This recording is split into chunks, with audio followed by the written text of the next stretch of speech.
el día de hoy vamos a continuar con el módulo 3, un módulo bastante interesante porque vamos a platicar de una de las recomendaciones más importantes y la estructura vertebral de la aplicación de estas 40 recomendaciones. ¿A qué me refiero? A estos enfoques basados en riesgo, a estas metodologías que son documentos a nivel internacional y a nivel nacional, donde nos establecen estas metodologías para evaluar el riesgo y a partir de ello generar una aplicación de estas 40 recomendaciones y por supuesto a los sujetos obligados conforme a la LFP-ORPI de la aplicación del cumplimiento de las obligaciones. Y bueno, así es, pues bueno, el día de hoy es un tema que también viene en nuestro temario de evaluación de la UIF.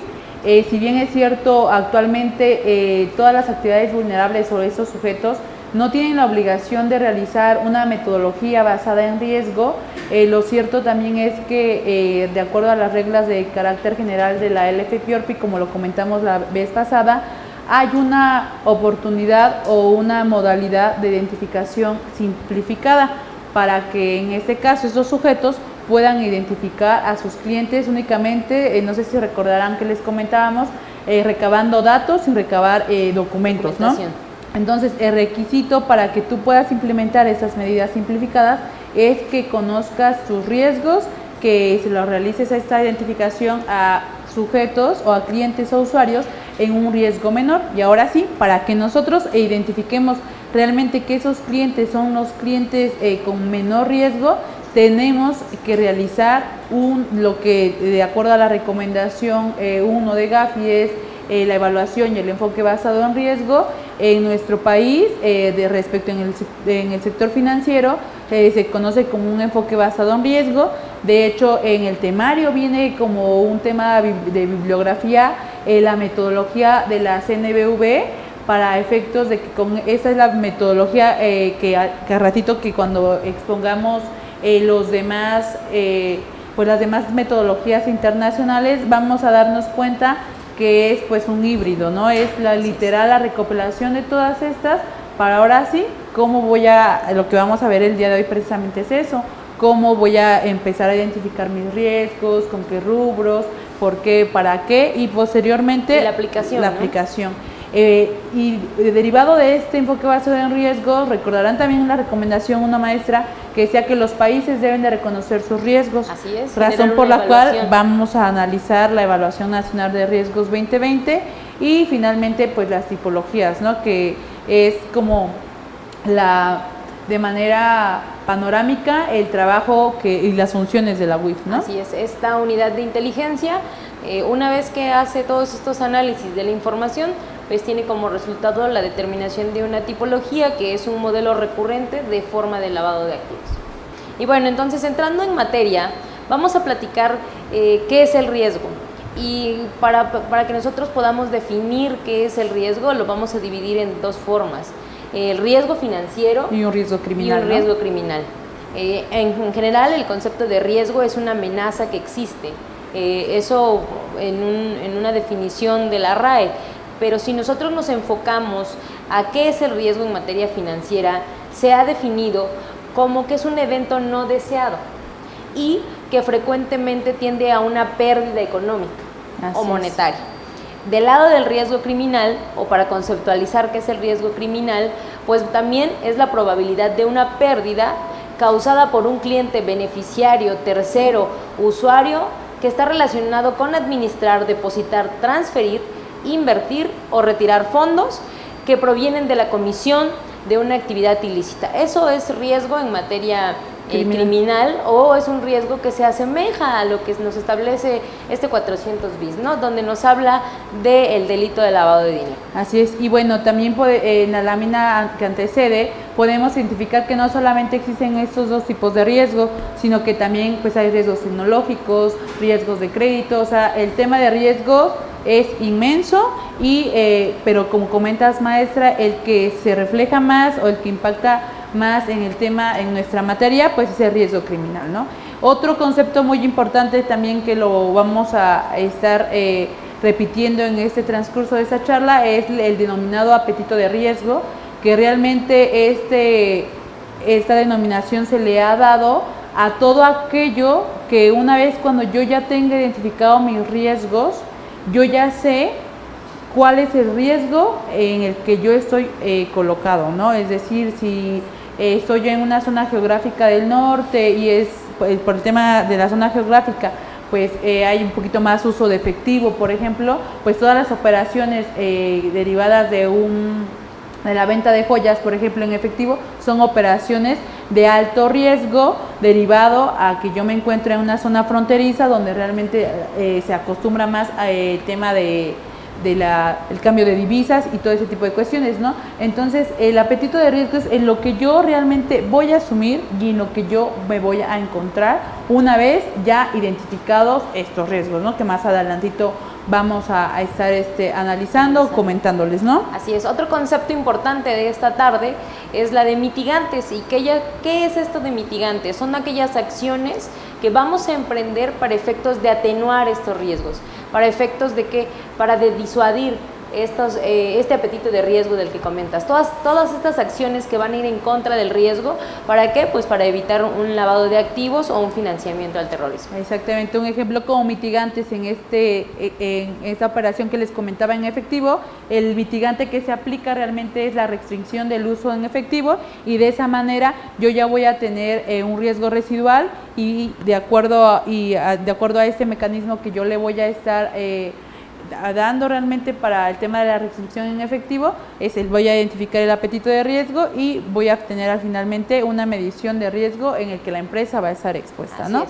es. Y precisamente luego vamos a tener la medición de riesgos, que ya es la aplicación cualitativa de estos elementos que son riesgosos versus sus mitigantes, y vamos a hacer unos ejercicios de ponderación, que es casi todo lo que aplican todas estas metodologías a nivel internacional.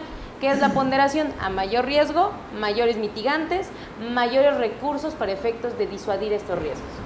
Así es. Y como bien lo comentaba hace un momento la licenciada, no solamente vamos a tener estos dos conceptos de riesgo. Dentro de este concepto de PLD vamos a ver o vamos a encontrar distintos tipos de riesgos. Riesgos de mercado, riesgos de crédito, riesgos de liquidez, riesgo criminal, el propio riesgo legal, porque pueden existir algunas legislaciones que todavía no están tan desarrolladas en materia de PLD, riesgo operacional de estas instituciones financieras o de las actividades no financieras designadas, y riesgo tecnológico, como hace un par de charlas lo platicábamos. Toda esta evolución de la tecnología pues da como tal también que las legislaciones todavía no alcancen a estos desarrollos tecnológicos, y que también a través de ellos se pueda hacer un uso para efecto de estas actividades ilícitas. Bueno, como les comentábamos, el apetito de riesgo realmente lo vamos a encontrar con la medición de las operaciones que nosotros realizamos, y de acuerdo a cada uno de los riesgos, empresas en la punta del tantito. Aquí identificamos que ese es un riesgo de crédito, un riesgo de mercado, y un riesgo de tecnología y un riesgo criminal. Nos enfocaremos en el azul. Un riesgo criminal, para poder identificar el apetito de riesgo, es la medición, que es otro concepto que comentábamos al inicio, que de acuerdo a la geografía, que era el ejemplo que yo les daba, y los controles, en este caso de la restricción del uso en efectivo, el control es el monitoreo, para que finalmente de esa manera nosotros apliquemos entonces los mitigantes, que van a ser los controles para tener cabe la redundancia, ese control, esa restricción de uso en efectivo en las operaciones que nosotros vayamos realizando. Pero para poder determinar ese apetito de riesgo debemos de conocer literal, todo es como si fuera una cadenita, el género del riesgo, y de ahí la medición de esos riesgos y los controles que nosotros le vayamos a dar es lo que nos va a dar de resultado el apetito de riesgo, ¿no? Y esta lámina es la que me gusta mucho utilizar para la explicación realmente de lo que viene siendo un enfoque basado en riesgos, sin importar la guía, sin importar la metodología o la organización que lo emite. Aquí tenemos que para determinar el riesgo inherente es la identificación de los riesgos, más el análisis, más la evaluación, nos va a dar ese riesgo inherente. Y los mitigantes van a ser esos mecanismos de control en 3 líneas de defensa. ¿Alguien recordará ¿A qué se refieren esas 3 líneas de defensa? Lo comentamos el primer día, lo comentamos el segundo día, que las 3 líneas de defensa es un término que adopta el Comité de Basilea para determinar que realmente a través de estas 3 líneas de defensa una empresa puede mitigar el riesgo, y eso es a través de la primera línea de defensa es todos los empleadores o todas las personas que tienen como primer contacto con los clientes. La segunda van a ser todos los controles internos, tratándose incluso de una constitución de un gobierno corporativo, de incorporar o tener un oficial o responsable de cumplimiento. Y una tercera línea de defensa realmente es el tema de la auditoría, que una vez que tú ya hayas identificado todos estos puntos, el auditor va a identificar si evidentemente todos los mitigantes que tú ya estableciste en las 2 primeras líneas de defensa fueron realmente los idóneos para tus operaciones, los idóneos para tus riesgos, y de esa manera tú podrás mitigar ese riesgo en el que tú ya, tu riesgo inherente. Posteriormente, el riesgo inherente menos estos mitigantes, vamos a tener un riesgo residual, que es lo que ya la empresa o la institución va a adoptar, y es con lo que únicamente va a tener que hacer frente. Y ese riesgo residual al final del día va a ser el apetito de riesgo en el que está expuesto la empresa e incluso nuestro país, ¿no? Y este ejercicio lo vamos a ver un poquito más en la evaluación nacional de riesgos, que es donde se ven realmente estos puntos, cuando hace, en este caso, la UIF en conjunto con todos los organismos que conforman el régimen de PLD. Ese ejercicio es el que realizan, ¿no? Para poder determinar realmente el nivel de riesgo en el que se encuentran tanto el sector de actividades vulnerables como de instituciones financieras, y qué es lo que está haciendo nuestro país para poder enfrentar esos riesgos, ¿no? Así es. Y desde el establecimiento de nuevas instituciones para mitigar este riesgo hasta la modificación de las leyes vigentes. Y bueno, una vez que tenemos ¿tenemos una pregunta del público? Sí, nos comenta Carlos Alberto Pacheco Labias, si nos podrían decir un ejemplo de los riesgos, de cada uno de los riesgos. Bueno, claro que riesgo, sí. Pues, pero primero ver de qué tipo, ¿no? Tenemos riesgos desde los productos y servicios, tenemos riesgos también geográficos, tenemos riesgos, como bien lo comentas, del propio mercado, y para, por ejemplo, poner un riesgo geográfico muy importante que van a tener los sujetos obligados de maneras distintas, son que un sujeto obligado esté en un estado donde haya frontera. Eso es un riesgo geográfico. ¿Por qué? Porque se puede dar el hecho de que se traspasen cantidades en efectivo provenientes de actividades ilícitas a través de esta frontera, solamente por estar ubicados en determinado territorio.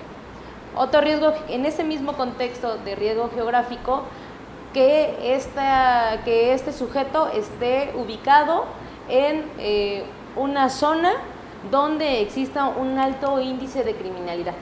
También eso es un riesgo geográfico, por citar unos ejemplos.